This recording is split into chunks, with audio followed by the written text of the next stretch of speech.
sa ating lahat mga ma'am sir, dito pa rin ako sa Rosales. Mango farm with farm lot sa likod.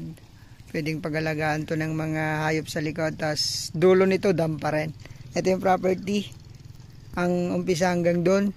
Estimated frontage nito, napakahaba daw sabi ni pare, mga 500 mahigit. So mapapasubo tayo ngayong maglakad. So yon, yung property na to, yung mango farm dito, 1 hektarya. So 3 hectares to. Pasukin lang natin dito sa loob, pasilip ko sa inyo saglit yung ganda nitong property na to. Ayan. Mga bata pa po yung mga mangga. Pwede pang ano to, marami pang may bubunga. Native ulit to, ma'am sir. Native siya. Hindi po siya yung kalabaw po ito. Yung boundary natin, yung property na yan sa kabila na. So ito yung property pa ganun. Tapos pa ganun yung kalsada. So yun ang haba. So yan, lalakarin po natin mamaya. Ito, 3 hectares to. Ayun, di po natin alam kung ilan yung exact na mangga nito. Pero dadaanan namin yung seller nito. Kasi wala siya kanina. So daanan po namin. Tapos makuha na rin yung papel. Para yung exact location, tapos kung pangalan niya po yung titulo, para mas clear po yung aming pong o-offer sa inyo na property.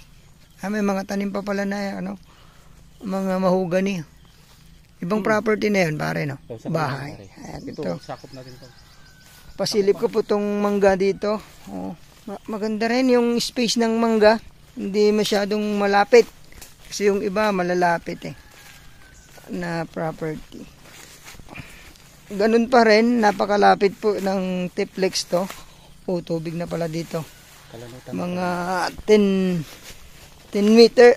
minutes hanggang 15 minutes from Tiplex ng Rosales. Saglit lang. Tapos from Cemented Road, mga ano lang to. Mga sabihin nating 500. Papuntang Akop. Pero yung papuntang San Luis ba yun pare? Salvacion. Mga ano lang, mga 50 meters. Ayan po yung mga mangga. Ang ganda rin po ng spacing nila. Ayan po. Dito po sa harap to mga ma'am sir. Ayan. Ganda po yung property na to. Yung price lalagay ko po sa description natin. Pag ganun po yung property na pare. Tapos ikot doon.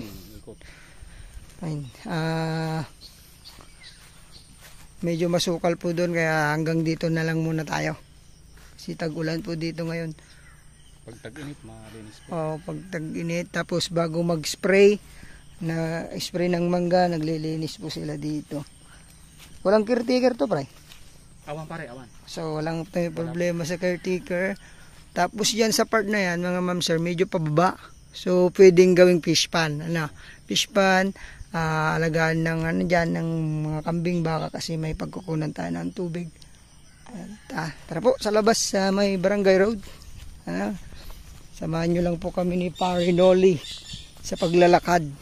Dahil mahaba-habang frontage. From Manila, 2 hours and 20 minutes. Dito ko na po sa property. Ayan, pwede parang gawing entrance na. Maluwang po. Ayan. So ito po ang barangay road. Doon tayo galing. So naka 70 meters na. Ito po yung lalakarin natin. Ganito po dito sa part na to sa bayan ng Rosales. Medyo pababa yung part dito. Tapos may farm na naman, rolling type, and may plot. So napakagandang gawing ding farm talaga yung property na to. Kagandahan dito sa Rosales, city na to, no pre? City na, so talagang nagmamahal ang lupa dito. May mga mili na rin. Pero mahogany, madami Grabe pag lumaki yung lahat yan, pira. Pasok po yung ating 4 wheels dito mga ma'am sir. Matigas na yung kalsada. Dumadaan po yung mga nakabili dyan, property. May nabili dyan na mga 5 hektarya ba yan? 5 hektarya yun. Nag-construct na sila. Ito. Yung sinasabi ko, ma'am sir, yung bumaba yung property. Diyan. Madaming mangga to, pre. Mangga. Maraming mangga. Tanong natin mamaya, tapos mahogany na naman po. Puro malaki na medyo rito sa taas. Okay. Pababa. Tapos, ano to, mangga ulit. Ang daming mahogany. Baka mas maraming mahogany kaysa mangga nito.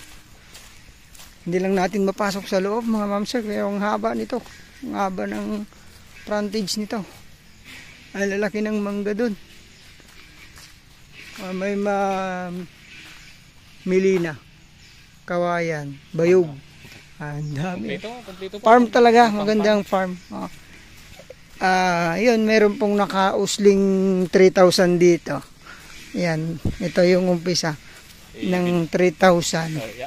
Isama na rin. Ito, 3,000. Pero benta rin to, mga ma'am sir, benta rin. Ito, mula dito yung 3,000 pa ganun. Tapos mga 35 meters. Napagitnaan yung 3,000. Video maging ito. Ito. Video natin. Ito pa yung 3,000. Pwedeng bilhin to. Iba yung price nito.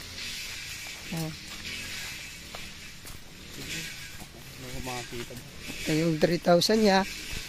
Pero ibang may-ari. Pero pwedeng siya lang bilhin din ito.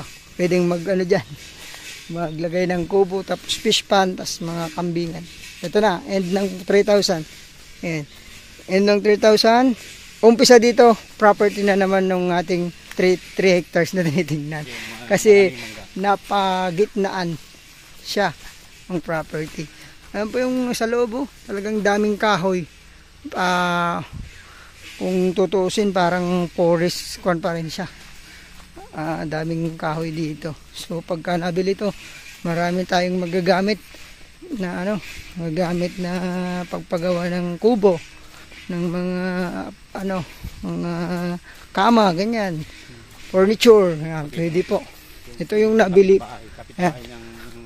Nakabili, no? Ito. Na Amerikano. Sayang, di tayo nakabenta, pre.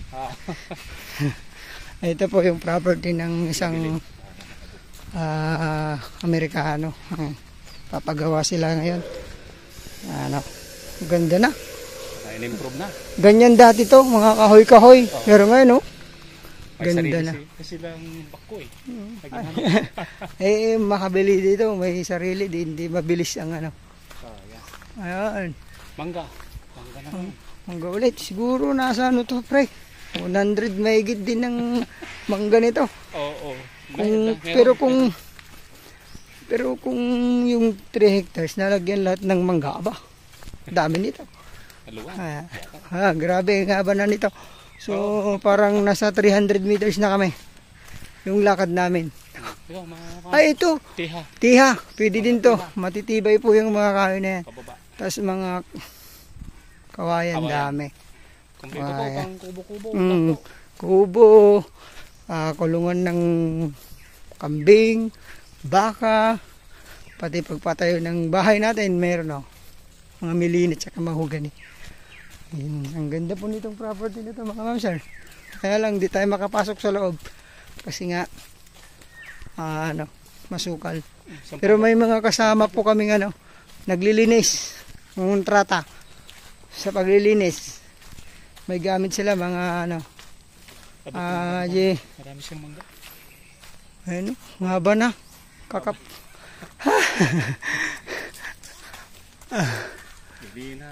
Star apple po. So mga fruit bearing trees din, mga kasama niyan. Ayun, kasama po yung palo. Habang lakaran. Pero okay lang po. Baka sagaling magustuhan nyo ito, di. Ito, may mga gate pare sa katabi. Ay, nabili din yan. Nabili. So may mga kapitbahay tayong taga ibang bansa. Mga millionaire. Ayun na yung sasakyan natin, hanggang doon na rin yung property. Yung power line, bubuhayin yan. So ito, kasama to pare. Oo, pare. Masilip lang natin konti dito.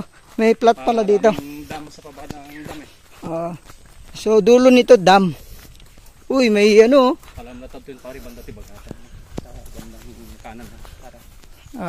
Ayan Ayan, ganda pala dito. Ayun o, may mountain view tayo. Yan. Para makita. Ang haba nitong 3 hectares na to. Ayan po yung property. Ayan. Pagka Maganda yung mga view. ayun, bayabas oh. Okay. Ito yung property mga ma'am sir. Ganda pong ano dito oh. Magpatay ng bahay. Hanggang dyan na siguro pare. Oo, hanggang dyan na pare. Tapos Ayan. tanaw ng bundok ng Balonggao. Balunggaw ba to? Oo. Yung hot spring pala yan. Oo. Yung bundok ng Balunggaw mga ma'am sir. Pagpunta yun dyan, mga ano lang, mga 15 minutes, nasa hot spring na kayo. Pwedeng mag-relax dyan. Maganda dyan, madaling araw kayo pumunta. Taga dyan po ako. Balonggao. Ang mga bayabas. Oh. Ay, anong ganda. May daanan tayo dyan, pre. Balik. Balik po kami. Baka madali tayo ng ano dyan. May bakod na. Ayan po. Ang ganda oh. 3 hectares with fruit-bearing trees. Ang daming puno, mahuganis, milina, mangga. Ayan. Kausapin ko lang yung seller nito kung ilang pirasong mangga. Kasi di alam nitong kaibigan natin. Source natin. Dito sa Rosales. Ayan. Cemented road na tayo. Nainom na ako.